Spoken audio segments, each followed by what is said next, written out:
सबसे पहली घटना रामपाल की, हमारा उसमें कोई रोल नहीं, क्योंकि हमने 26 अक्टूबर को सरकार बनाई, शपथ ली और नवंबर के पहले सप्ताह में कोर्ट ने डिसीजन दिया कि रामपाल को कोर्ट के हवाले करो।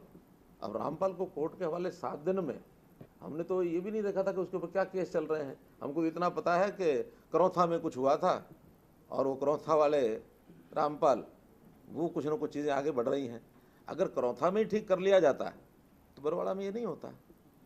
तो अल्टीमेटली फिर भी हमने बहुत हमारी सारे एडमिनिस्ट्रेशन ने सूझबूझ के साथ बिना गोली चलाए हुए 15,000 लोगों के बीच में घिरे हुए रामपाल को और कोर्ट के हवाले किया।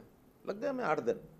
हमको उसमें 7 दिन की एक डेट भी लेनी पड़ी कोर्ट से कि हमें समय चाहिए, और बिना किसी एक भी गोली चलाए बिना, हाँ पत्थरबाजी हुई, वहाँ पर हमारे मीडिया के कुछ लोगों को भी चोट लगी, वो सब बातें हुई हैं और वो अंदर से भी उसी प्रकार का एक अटैक भी हुए हैं, लेकिन हमने उसमें सूझबूझ से वो सारा काम किया। हरियाणा के हिसार के सेंट्रल जेल में जज DR चालिया ने रामपाल को सजा सुना दी गई। रामपाल सहित अन्य साथियों को आजीवन कारावास व 1-1 लाख रुपए जुर्माना की सजा सुनाई गई है, क्योंकि जज साहब ने दोषीगण को 11 तारीख को दोषी करार दे दिया था। आज सजा के लिए केस लगा हुआ था, तो हमने ये बहस करी कि इसमें किसी भी मरने वाले को चोट नहीं थी, यहाँ किसी प्रकार की उनकी कोई दुश्मनी नहीं थी, ना ही इनका कोई प्रीवियस हिस्ट्री कोई खराब है। ये धर्म कर्म का काम करते थे और ये केस डेथ पेनल्टी का नहीं बढ़ता।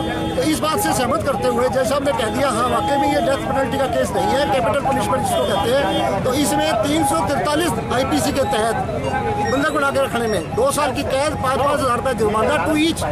302 IPC में उम्र कैद 1 लाख रुपए जुर्माना टू ईच।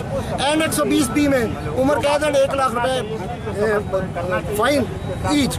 और all the sentence shall run concurrently, सभी सजाएं इकट्ठी चली। 302 क्योंकि मृत्यु हुई थी, उन्होंने ये होल्ड किया है कि हमारे बंधक बनाए जाने से इनकी मृत्यु हुई है।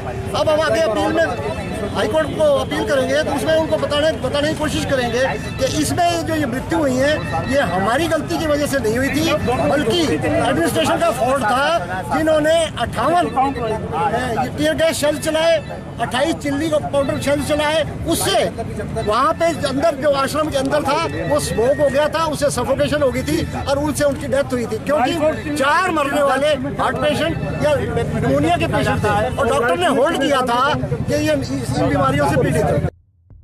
रामपाल के सीनियर एडवोकेट SP सिंह ने बताया कि अदालत ने अलग अलग धाराओं के तहत सभी 15 आरोपियों को आजीवन कारावास व 1-1 लाख रुपए जुर्माना की सजा सुनाई है। उन्होंने बताया कि इस मामले को लेकर वे हाईकोर्ट में अपील दायर करेंगे। SPN 9 न्यूज़ रूम से अनुज मिश्रा की रिपोर्ट।